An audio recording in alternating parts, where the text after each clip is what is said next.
ନମସ୍କାର। ଜାଣନ୍ତି, କିଛି ମୁହଁ ଆରମ୍ଭରୁ ଅକ୍ଷରରୁ ଅଭିପ୍ସାରୁ ଅଖଣ୍ଡତାର ଭାବଧାରାରୁ ପ୍ରକାଶ କରିଥାଏ ନିଜ ଭିତରେ ଥିବା ତତ୍ତ୍ୱର ସମୃଦ୍ଧତା। ସେହି କ୍ରମରେ ସେହିପରି ଏକ ବଳିଷ୍ଠ ବ୍ୟକ୍ତିତ୍ୱର ଅଧିକାରୀ କବି ଡକ୍ଟର କୃପାସିନ୍ଧୁ ନାୟକ ମହୋଦୟ ଏବଂ ତାଙ୍କର କବିତା ସମଗ୍ର ବ୍ୟକ୍ତିତ୍ୱ ବର୍ଣ୍ଣନାରେ ହେଉ ଅବା ତାଙ୍କ ସାହିତ୍ୟ ସର୍ଜନାର ମହାନତାକୁ ରୂପ ଦେବା ପାଇଁ ହେଉ, ମୋର ଶବ୍ଦର ଶାଳୀନତା ଅବା ଭାବପ୍ରବଣତା ଖୁବ୍ କମ୍ ପଡ଼ିବ ବୋଲି ମୁଁ ମନେ କରେ।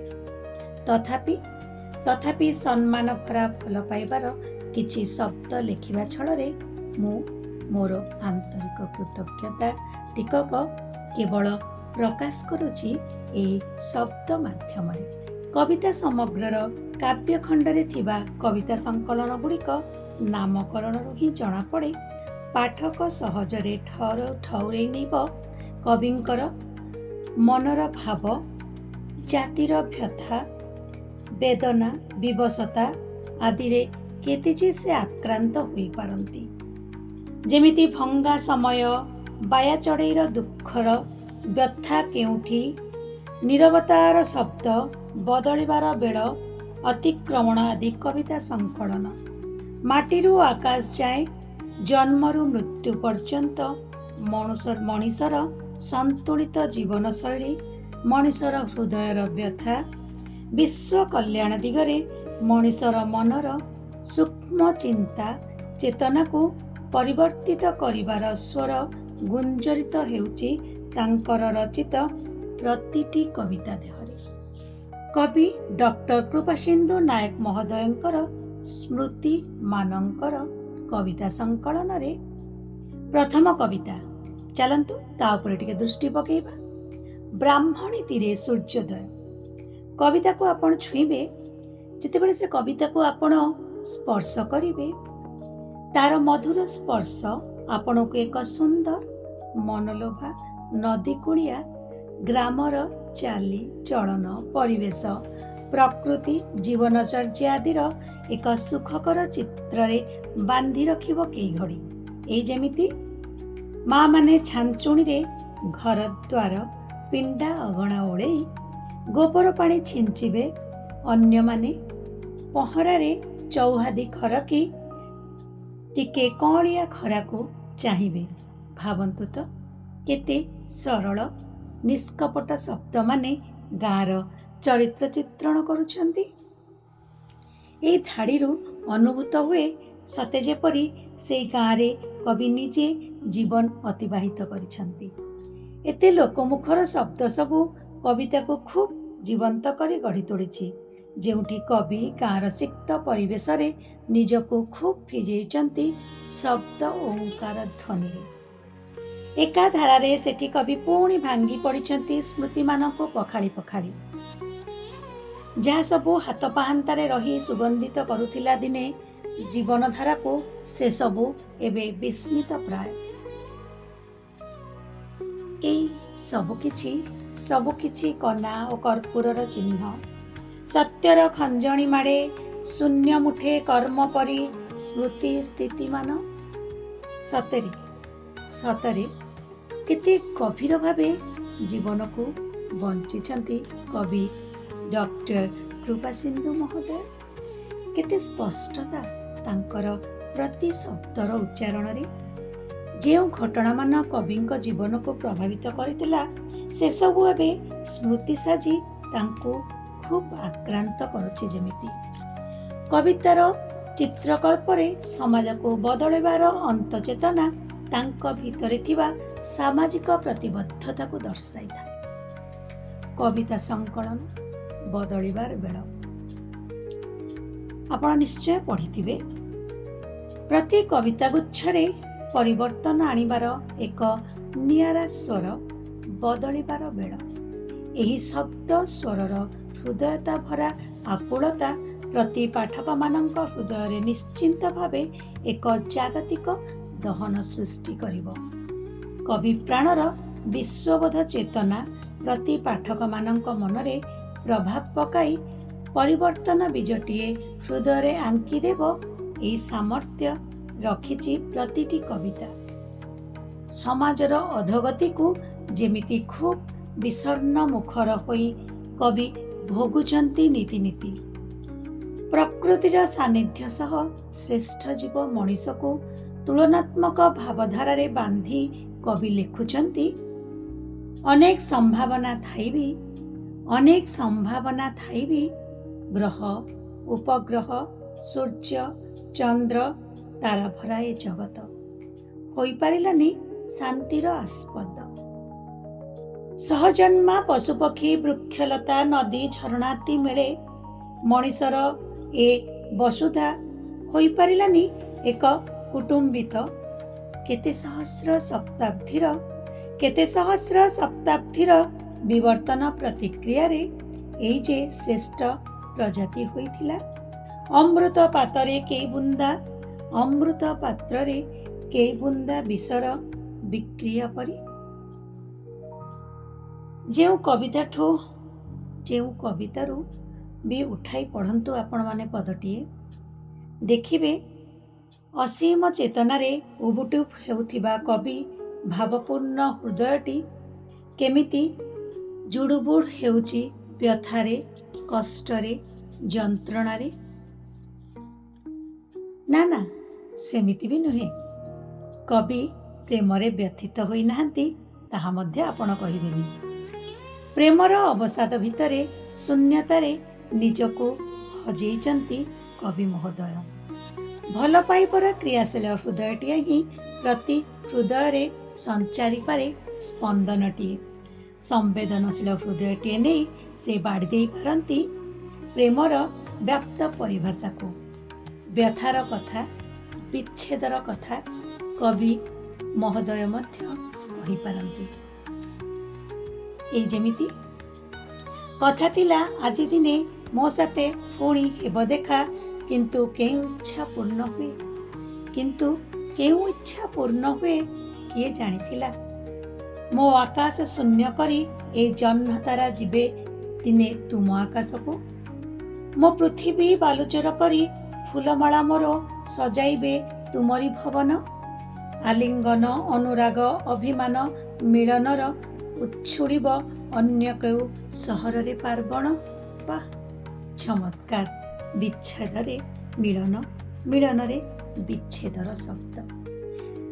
କବି ଶବ୍ଦର ଉଷ୍ମତାରେ, ଭାବର ପ୍ରଖରତାରେ ରଚି ଦେଇପାରନ୍ତି ତୁମ ପାଇଁ ଏକ ମହାକାବ୍ୟ ପରି କବିତାଟିଏ। ବସନ୍ତର ବର୍ଷା ଭିଜା ସ୍ପନ୍ଦନ ନେଇ ପାଉଁଜି ଶବ୍ଦର ପୁଲକରେ କବି ସୃଷ୍ଟି କରିପାରନ୍ତି ଅମୃତ ମୁହୂର୍ତ୍ତଟିଏ ମଧ୍ୟ। ଜୀବନ ସ୍ରୋତରେ ସମୟ କବଳିତ ହୋଇ ପାଲଟି ଯାଏ ଅତୀତ। ହେଲେ କିଛି ମହାର୍ଘ୍ୟ ମୁହୂର୍ତ୍ତମାନେ ଝରିପଡ଼ି ବ୍ୟାକୁଳତାରେ ଅନ୍ତକାଳ ଯାଏ ଜୀବନ୍ତ ରୂପେ ସଦ୍ୟ ପ୍ରଜାପତିର ଉଡ଼ନ୍ତା ଡେଣାରେ ଚପଳାମି ଭରି ସ୍ମୃତି ହୋଇ ଆଖପାଖରେ ଘୁରୁଥାନ୍ତି କବିଙ୍କର। ଚାଲନ୍ତୁ ପଢ଼ିବା ପାୟା ଚଢ଼େଇର ଦୁଃଖକୁ।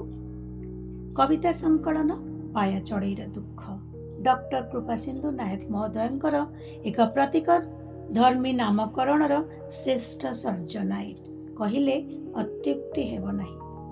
ମଣିଷ ଜୀବନର ସଂଘର୍ଷ ଓ ସେଥିରେ ଉଦ୍ଭୁତ ହେଉଥିବା ଜୀବନର ଭୟ, ବଞ୍ଚିବାର ଆକୁଳତାକୁ ବାୟା ଚଢ଼େଇର ଭାବାବେଗ ଦେଇ କବି ପ୍ରକାଶ କରିଛନ୍ତି ତାଙ୍କ କବିତା ମାଧ୍ୟମରେ।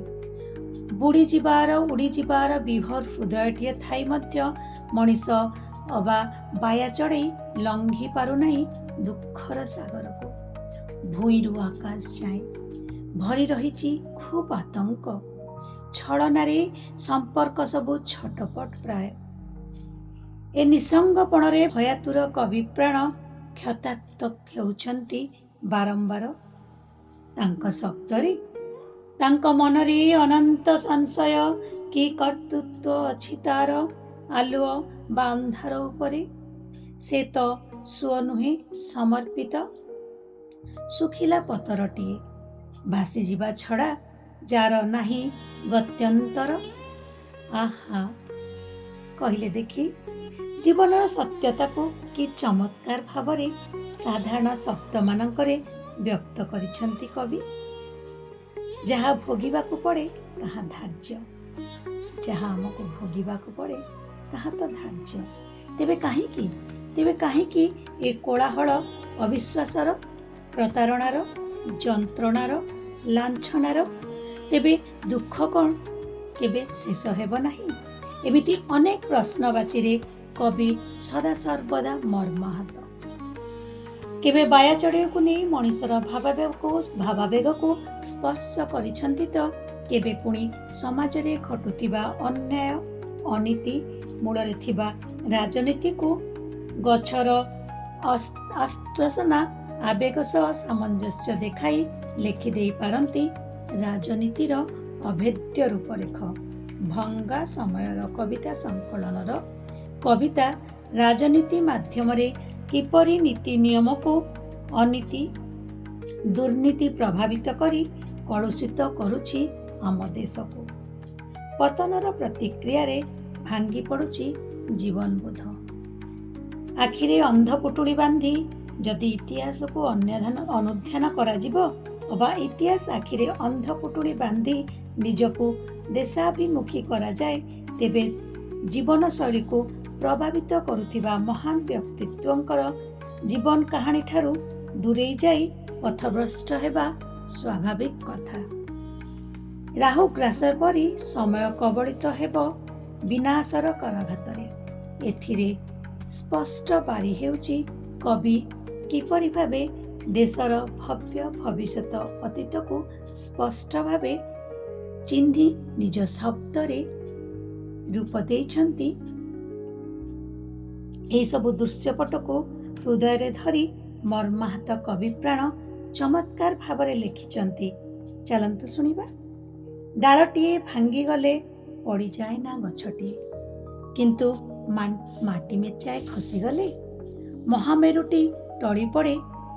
शिलालेख खसीगले इतिहास ओलटी जाए ना, शिलालेख खसीगले इतिहास ओलटी जाए ना, किंतु इतिहासर आखिरे अंध पुटुड़ी बांधी देले राहुग्रास होई जाए प्रतिटी मुहूर्त।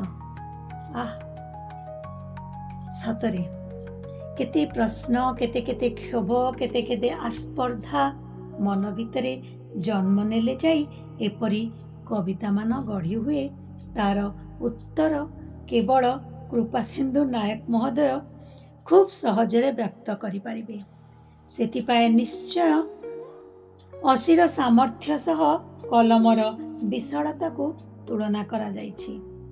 जे भावर प्रखरतारु शब्दर शाणित स्वर द्वारा कट कट करी प्रहार करि पारे प्रतिटी हृदयर अंतकोण को से हेउछन्ति कवि डॉक्टर कृपासिंधु महोदय।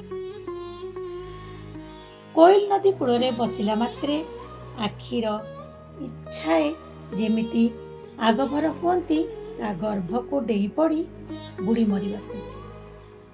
माछ दलाली हातरू खेपा जाल सीमाए झपकिना बुड़ीगला परी मने पड़ी जाए से कालर खरा चोटी रे आमे साथी माने लंप देई पहरी जाइथिलु ए कूलरू आड़ कूलकू।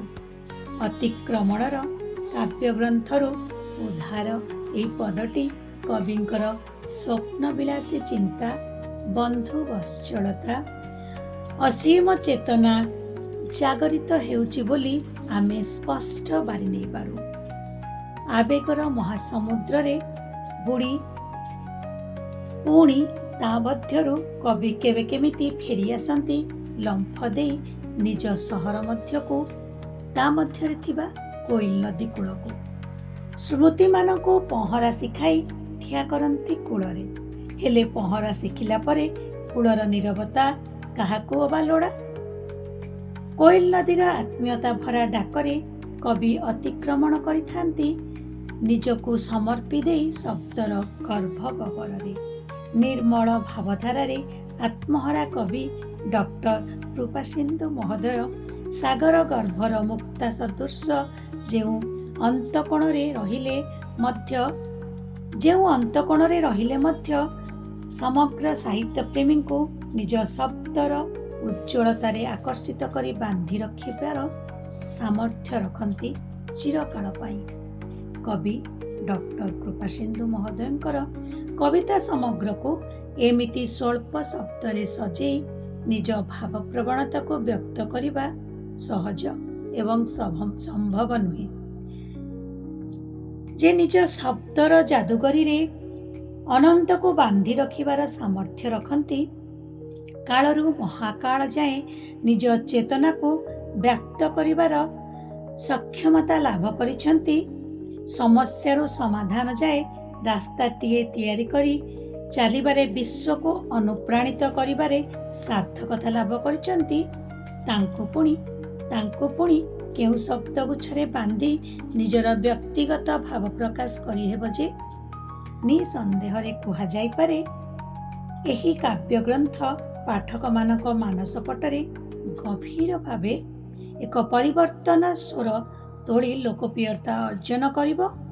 ଏଥିରେ ଦ୍ୱିମତ ନାହିଁ। ଆବେଗର ମହାକୁମ୍ଭ ସଦୃଶ ଏ କାବ୍ୟଗ୍ରନ୍ଥ ସାହିତ୍ୟ ପ୍ରେମୀମାନଙ୍କୁ ଏକ ଆଶୀର୍ବାଦ ସଦୃଶ। ଆପଣମାନେ ନିଶ୍ଚୟ ଏ କାବ୍ୟଗ୍ରନ୍ଥକୁ ଶୁଣନ୍ତୁ, ପଢ଼ନ୍ତୁ, ଉପଭୋଗ କରନ୍ତୁ। ନମସ୍କାର।